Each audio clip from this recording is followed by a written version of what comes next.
को बहुत बहुत धन्यवाद। सुबह से ध्यान से सुन रहे थे बहुत सारे लोग, बीच बीच में क्या हो रहा था, एक्साइटेड हो रहे थे बहुत ज्यादा, है ना।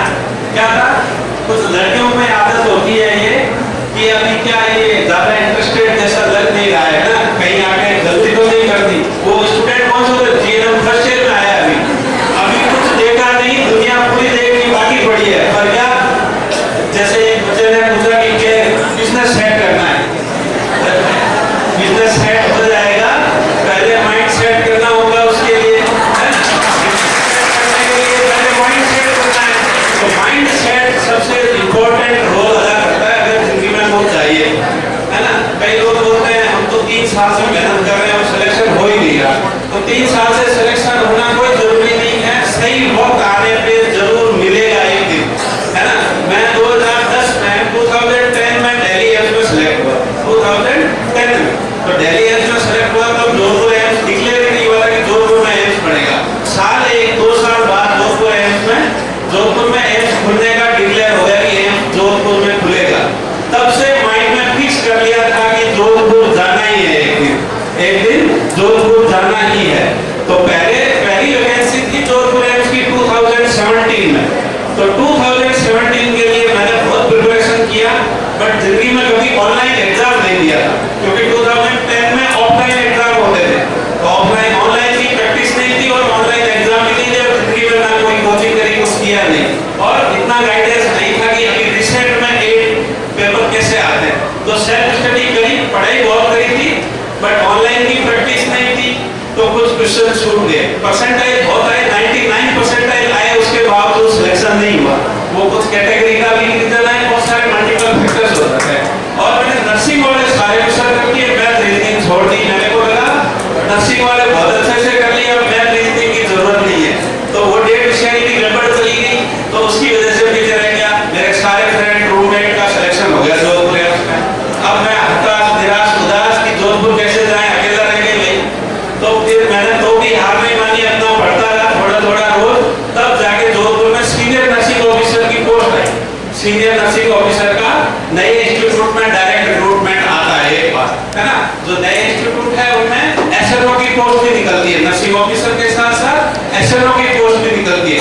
जब वो एग्जाम दिया, उसके लिए मेहनत करी, जॉब लगने के इतने साल बाद, 9 साल के बाद भी मैंने 16 रैंक ली, only 16 rank out of 200, 163 mark आए।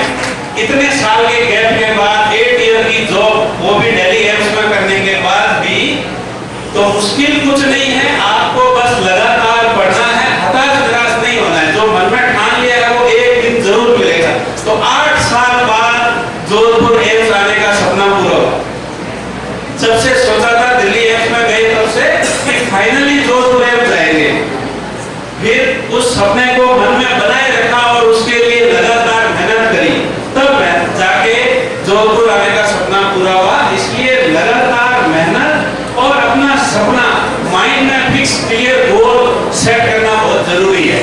वो ही गोल सेट करके चलोगे तो जिंदगी में सफलता एक दिन जरूर मिलेगी, है ना। इसके अलावा जो लोग कह रहे थे मोटिवेटेड कैसे रहे, मोटिवेटेड कैसे रहे, तो मोटिवेटेड रहने का तरीका क्या है कि जिंदगी में सही वैल्यू पानी है आपको, तो सही समय पे सही मार्गदर्शन से और सही संगत से, सही संगत मतलब कंपनी, वो सारे लोगों को वाइजली चूज करना होगा।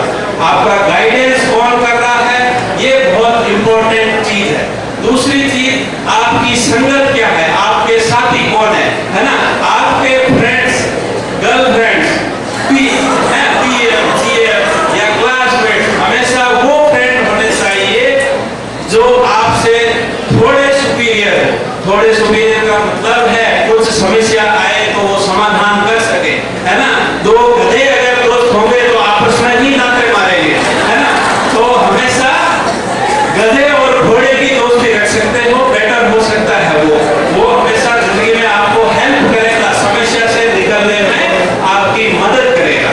ऐसे ही इसी पे गधे और घोड़े की कहानी पे एक बात बता देते हैं कि एक गांव में घोड़ों की रेस का कंपटीशन रखा गया।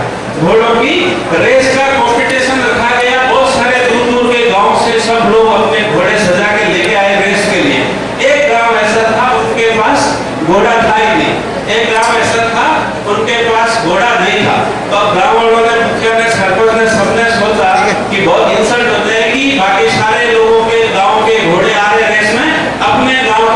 नहीं है। तो उन्होंने क्या किया कि अपने गांव में घोड़े तो नहीं पर गधे बहुत है ना। तो घोड़े नहीं है, गधे बहुत है, तो ऐसा करते हैं एक गधा चूज कर लेते हैं, जो भी हट्टा कट्टा मोटा तगड़ा हो उस गधे को ले चलते हैं। सब गांव वाले मिल के उस गधे के पास गए कि भाई घोड़ों की रेस में पार्टिसिपेट करना है मुझे। अब गधा बोला नहीं नहीं भाई वहां इंसल्ट हो जाएगी, सारे घोड़े हैं और मैं तेरा गधा वाका करूंगा, वहां क्या कर पाऊंगा और कैसे कर पाऊंगा। तो सबने बोला, गांव वालों ने कि तुम ये कर सकता है, you can do it, you can do it. अब कोई गधे के पास 20-10 आदमी आके उसको ऐसे मोटिवेट कर रहे भाई तू कर सकता है, ये कर सकता है। तो गधा जोश में तैयार हो गया कि ठीक है मैं करूंगा, ट्राई करूंगा। तो गधा आ गया वहां रेस में पहुंच गया, सब अपनी लाइन में सबने अपने अपने घोड़े खड़े कर दिए, गधा भी खड़ा हो गया बीच में। अब फाइनल रेस की पोजीशन में आ चुके हैं सब। अब जैसे ही गन शॉट करके फायर करके और रेस स्टार्ट होने वाली है, उससे पहले मुखिया आता है एक मुट्ठी भर के मिर्ची की लेके और गधे की पूंछ ऊंची करके और उधर लगा। अब गधा ऐसा दौड़ा कि 6 दिन तक नहीं रुका और रेस जीत गया। ये क्या थी, ये आग थी, आग, ये जीतने की आग जुनून। तो आपको ऐसी मिर्ची रियल में नहीं लगानी है, बस हौसलों और जुनून की आग अपने अंदर पैदा करनी है ना। रियल में मिर्ची नहीं लगानी है, हौसलों की आग अपने अंदर पैदा करनी है। तो ऐसे ही हौसलों की आग अपने अंदर पैदा रखिए, एक दिन जरूर जीतोगे। मुश्किल नहीं है कुछ इस दुनिया में, मुश्किल नहीं है कुछ इस दुनिया में, तू कोशिश करके तो देख, तू कोशिश करके तो देख। ख्वाब भी बदलेंगे हकीकत में, ख्वाब भी बदलेंगे हकीकत में, तू मेहनत करके तो देख, है ना। कदम बढ़ाने हैं तो आगे बढ़ा, पीछे खींचने के लिए तो लोग है ही ना। कदम बढ़ाने हैं तो आगे बढ़ा, पीछे खींचने के लिए तो लोग है ही ना। ख्वाब देखने हैं तो ऊंचे देख, नीचे गिराने के लिए तो लोग है ही ना। तो खुद